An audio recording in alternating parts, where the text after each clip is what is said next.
Now we come to the basis of God's salvation, being God's righteousness. The basis of something, especially the basis of God's salvation, is so critical because the basis of something is its very foundation, its structure, what upholds it, its base. Therefore, it must be strong, it must be immovable, it must be steadfast. And certainly the basis of God's salvation is strong because the basis of God's salvation is nothing less than God's righteousness.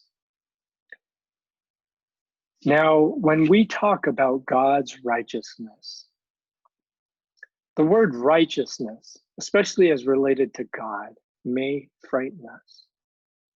It may cause us to fear because all of us, I think every human being, realizes to some degree within they're not right with God. And therefore, when we talk about God's righteousness, we may have a certain reaction within.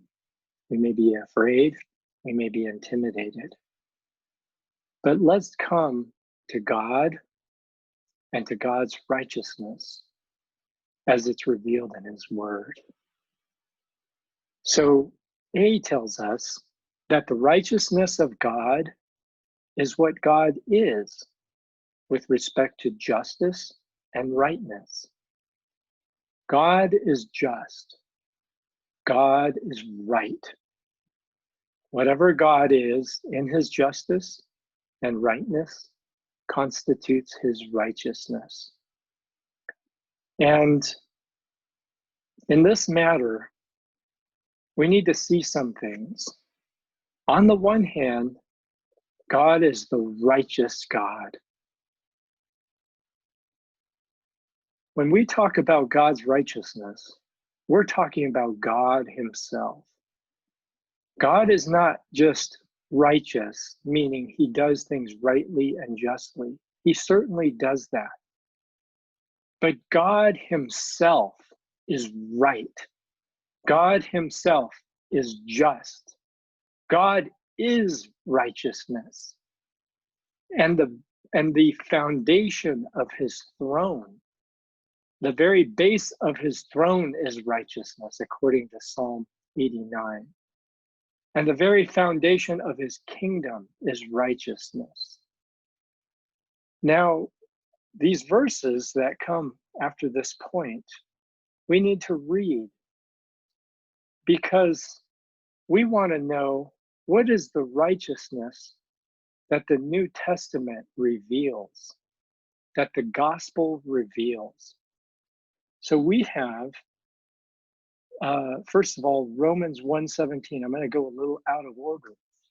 In Romans 1:17, we have, for the righteousness of God is revealed in it. That's in the gospel, out of faith and to faith. And I want to point out something here. Sometimes when we talk about the basis of God's salvation, we may think of righteousness as the basis of God's salvation. Righteousness surely is the basis of God's salvation, but this is not merely talking about righteousness. It's God's righteousness. So in the gospel, the righteousness of God is revealed. Then in Romans 3:21 and 22, it reads like this: but now, this is in the New Testament, apart from the law, the righteousness of God has been manifested. Then in verse 22, it says, even the righteousness of God through the faith of Jesus Christ to all those who believe. Then in Romans 10:3, it says, because they were ignorant of God's righteousness. And then listen to this part. They sought to establish their own righteousness. So there's two righteousnesses there. Then in Philippians 3:9, we have, and be found in him, not having my own righteousness, which is out of the law, but that which is through faith in Christ. The righteousness which is out of God and based on faith. So in all the verses I just referred to you, they speak of something of the righteousness of God, both being revealed, being manifested, and then also it talks about something of our own righteousness, or my own righteousness.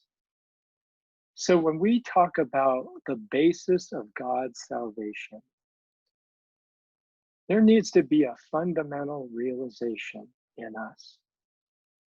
Because we may be living in the Old Testament, and in the Old Testament, the saints' righteousness was something out of the law. And they had to establish their own righteousness. But as we'll see in the next section tomorrow, we can't establish our own righteousness. No flesh will be justified out of the law, works of the law. That's not righteousness. And thank goodness, that is not the basis of God's salvation. Rather, the basis of God's salvation is God's righteousness. The God who is always righteous, who's unshakable, who is steadfast. That's the basis of God's salvation, not our own righteousness. So, brothers and sisters, let us be freed from trying to establish our own righteousness.